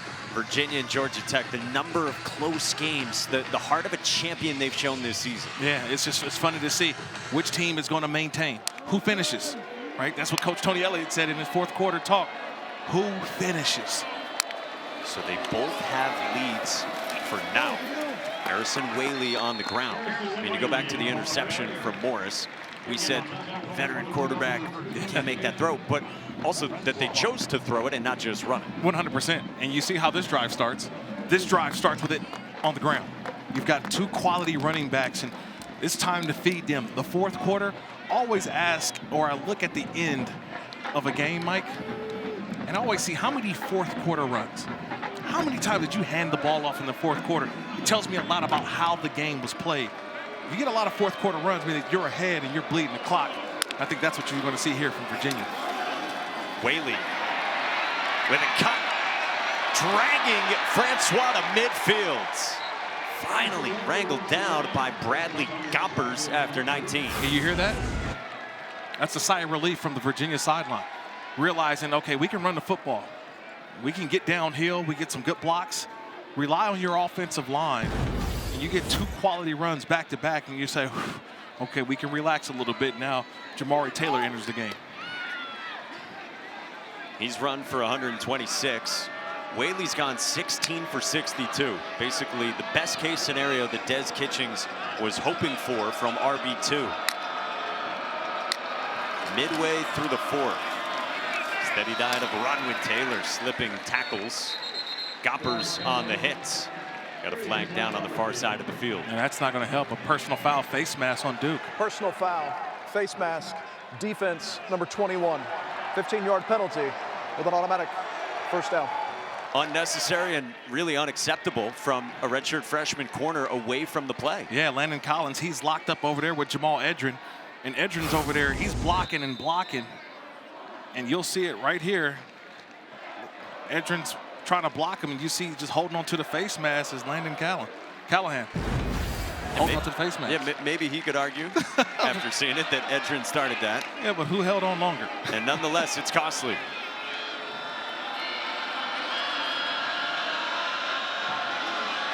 From just outside the 30. Taylor with a burst. Goes spinning to the 29. Now those two locked up again over there. Jamal Edrin, number 7, and Landon Callahan, number 21. Officials got to separate them. I know you're talking about UFC later on tonight, but you got a little UFC matchup over there on the ACC logo here at Wallace Wade Stadium. With Virginia trying to finish this thing off. They've got a 31-3. Cooper Barcade gets a touchdown for Duke's first of the day. Then the pick 6. Second down and 7. And a flinch up front. Josiah Green moved first. So Mikhail Boley then moved. And do they indeed get it on Green on the Duke defensive line?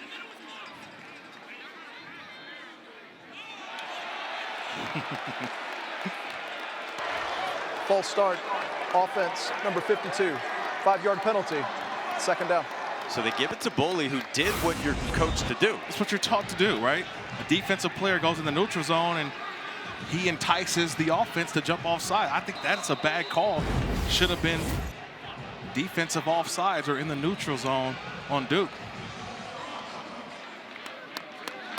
Noah Josie, the left guard, enjoying himself. Yeah, but usually sometimes they say it has to be the guy directly over. Green was on the guard, not necessarily on the tackle. Morris rolls. He's going to the air on second and long. Incomplete. So it's third down and long coming up. Clock stops as well.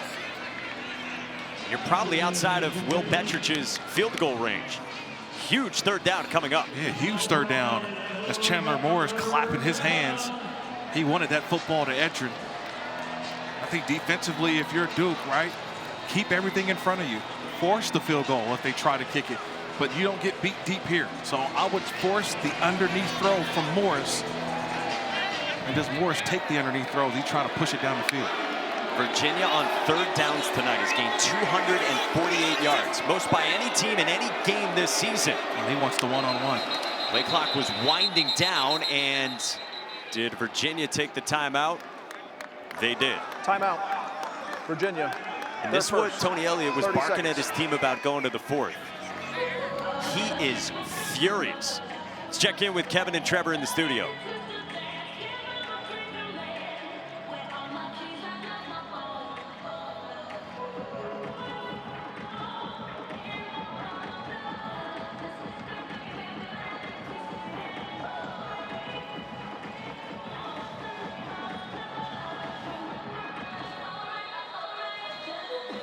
What is going on? Unreal. What is this? What is this? What is this? We had 5 one-loss ACC teams coming into today. Of those group, Georgia Tech and Duke were the only ones that controlled their own destiny to get to Charlotte. Well, Georgia Tech's trailing. Duke was getting blasted. Now all of a sudden, Manny Diaz's team has life, and it's a big third down and a dozen from the 35. Here we go. 11 of 17 on third downs for Chandler Morris and the Hoos. There's no safety in the middle of the field. No safety right behind the linebackers. Duke showing one of those zero blitzes they do so much of. Heat comes, picked up. Morris got it to the 25, very close to Cam Courtney. He's a couple of yards short. You know, I mentioned there was no safety in the middle of the field, and that's exactly where that pass was caught. So Courtney got to the middle of the field and made the catch. See, no safety in the middle. See there? And to me, if Courtney fakes that and takes it upfield, he may have a touchdown. But he got the yardage needed for a field goal opportunity. From 42 for Will Bettridge, senior from Miami, one of the heroes of their huge Florida State win. Made from 44 earlier today. Bettridge's kick on its way, and good to make it a 3-score game.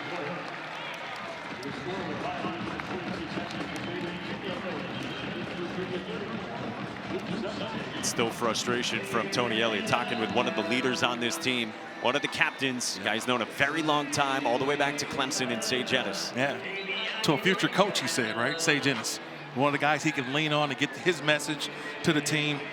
Chandler Morris may not have been the drive that they wanted to, maybe wanted to get 7, but getting 3 right there is huge. Makes this now a 3-score, 3-possession football game for Duke if they want to get back and win this game.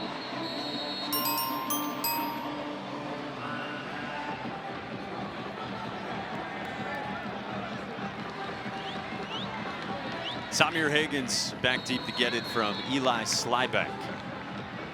Virginia trying to get to 9-2. It's a program that in the first 3 years under Tony Elliott had 11 wins total. Only Virginia Tech Commonwealth Clash looms after a bye week next weekend. Chandler Morris today has thrown for 316 yards, a couple touchdowns in his return to duty. Yeah, it's just, I thought he operated the offense well. He made some outstanding throws. He got everybody lined up. He made it the plays that needed to be made. Now, he's got a couple of interceptions in there as well, but I just love the way that he protected himself throughout this football game. And really, I thought he played with great rhythm, passion, and when your player, everybody knew what he had to go through this week to be available just to play today. He's been the bright spot for the offense. So now inside of 6 minutes to go, Duke down by 17. Crosser, Quayshawn Brown slipped the tackle from Jackson and then slipped at the 31.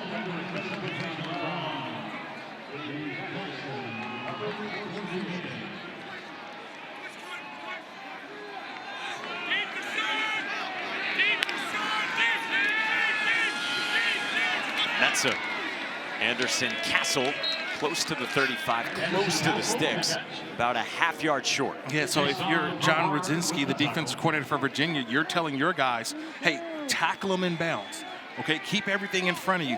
Let the clock run. A tackle in bounds helps keep the clock going. A pickup from Castle. A back shoulder throw incomplete as Robinson had the coverage on Hagans. 4th down. I think both players kind of tangled up at the end. You know, Hagans, one of those more of an inside route runner, running on the outside. But you got to get the first down here. That's number one, get the first down so you get a new set of downs. Here comes the big tight end, 46, Tony Boggs. They may go with a run play here to pick up the 1 yard. Play clock is winding down. And Boggs, 295 pounds, converted defensive lineman. Castle's the big-bodied running back, but it's a Mensa roll, a throw, and a completion to Landon King. Keeps Duke with a glimmer of hope to midfield. 6'5", 230, Landon King. He makes plays, man. He had a touchdown last week. They gave him a ball earlier today. It's been a surprise in this offense how he's emerged.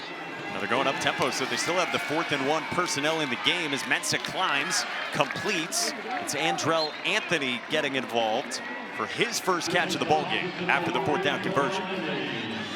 Right back on the football. Like you mentioned, they have not substituted yet. So Landon King, who's a tight end, now lined up at wide receiver, and so is Jeremiah Hazlett. Tony Boggs, who hardly plays, is still in protection. Mensa to Anthony in a drop. 3rd down. It's kind of funny in that situation. You may had to you had to morph into something. Timeout for an injury to a defensive player. Jacob Holmes, the senior defensive tackle. I kind of like that little package there from Duke. I know you're in a hurry up, but they came out 13 personnel, 1 back, 3 tight ends, 1 receiver, and yet they were able to line up in 2-by-2 sets. Had tight ends playing receiver. That may be something that you go back to for the rest of the season at some point, knowing that you cannot substitute defensively if you're able to get a couple plays in a row going. Holmes up and jogging off the field, so that's encouraging for the Fresno State transfer, who's improved a lot as this year's gone on. Yeah, his play count has increased week by week and starting to show that the depth of this defensive front has been on display today. I mean, we've seen guys from Rickert to Melton, Osborne, Hammond, Carter, Moore. K-Mac started the game off with a sack. Shepard a run on 3rd down and 2. Gonna be close to the 40, the line to gain. They do spot it as a 1st down. Well, you're down 3 scores, and I know it's a tall task, but you run it there. Yeah, just try to get a 1st down. New set of downs.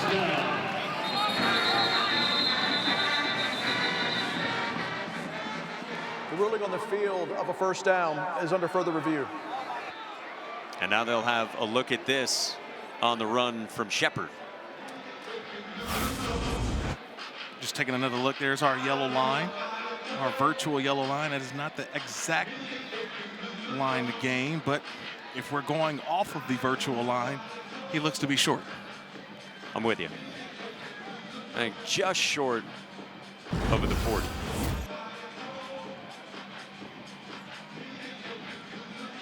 So a little surprising, you run it there on 3rd down and 2. Yeah. I know you need the 1st down, but you got 2 downs to play with. And the clock is paramount if you do want to come back in this game. You're trying to pop one just to get 1st down, and then you have another play called in the huddle. But yeah, you want to save as much time as you can. You're down multiple scores, not just one.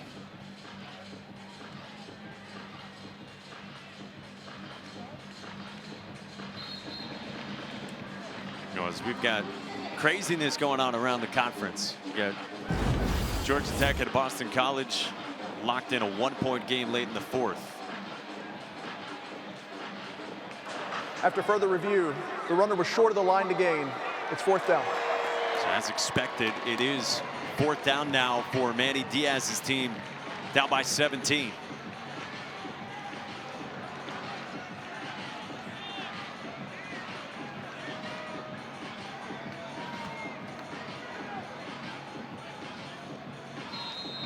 They got the heavy personnel in again here. Quickly to the line. Fake it, Mensa, throw it. Back shoulder incomplete for Landon King, and that's a turnover on downs. Run it on third, throw it on fourth, and Virginia back in business. Yeah, you come out in a heavy package and you break the huddle quickly. But a nice job by Virginia. If you saw what they did, watch, everybody was able to adjust. They made their adjustments, flushed the quarterback out of the pocket, and that's just an underthrown football to Landon King trying to come back. And now Danny Kaelin does take over. So 3:39 to go. And the backup redshirt freshman Nebraska transfer comes on for Chandler Morris.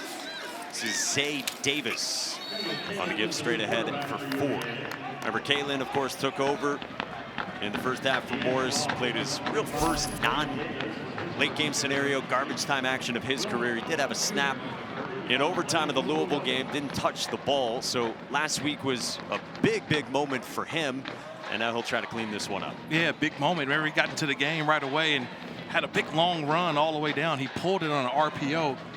Thought he got into the end zone, but he stepped out. But he's got some ability. Remember, the game plan was a little bit different for him, but he showed that he can run the offense. He probably gained a lot of confidence, too. Davis again. Stumbles down shy of midfield with 4. So how does it look remaining schedules for your one line? It's game to game right now. If you're trying to look and forecast who's going to be in the championship game, it's honestly what coach has been saying. Just got to find a way to be at our best one game at a time. Davis picks up a first down, and that should just about do it here in Durham. We hit the 2-minute timeout. Forrest. And meantime, in Chestnut Hill, Georgia Tech has gone in front with 11 seconds to go on a field goal from Aiden Burr. This is on the ground with Davis Lane. So you've got Georgia Tech trying to finish that out against Bill O'Brien, who nearly sprung an upset. Still 11 seconds to go. The Jackets would be 9-1 overall, 6-1 in the ACC, and Virginia set to be 9-2, also 6-1 in the ACC. Yeah, they still got one more game to play, though, right? The state championship. Against a Virginia Tech team that had a big game a couple Fridays ago against Cal. And look, talking to the Virginia people even before the game about the Commonwealth Clash, you kind of throw everything out when those two get together, as cliche as that sounds. Lane again, a battering ram straight ahead. And that is apparently enough for a first down, and it is. So you'd have Georgia Tech and Virginia at 6-1. Pitt lost today, but a non-conference game against Notre Dame. Still 5-1. And then SMU off today. They host Louisville next weekend at 5-1. Those will be your top 4 teams by the ACC standings headed down the stretch. Yeah, it's what chaos is what we remember. It's November for a reason. You remember these moments. And all the games from September and October, you kind of almost forgotten, because what's in front of us is championship season, like Coach Tony Elliott says. Bottom line is this: Tony Elliott has done a masterful job this season, and it has been a ton of fun watching what Virginia has done. This has been one of those magical seasons. However it ends,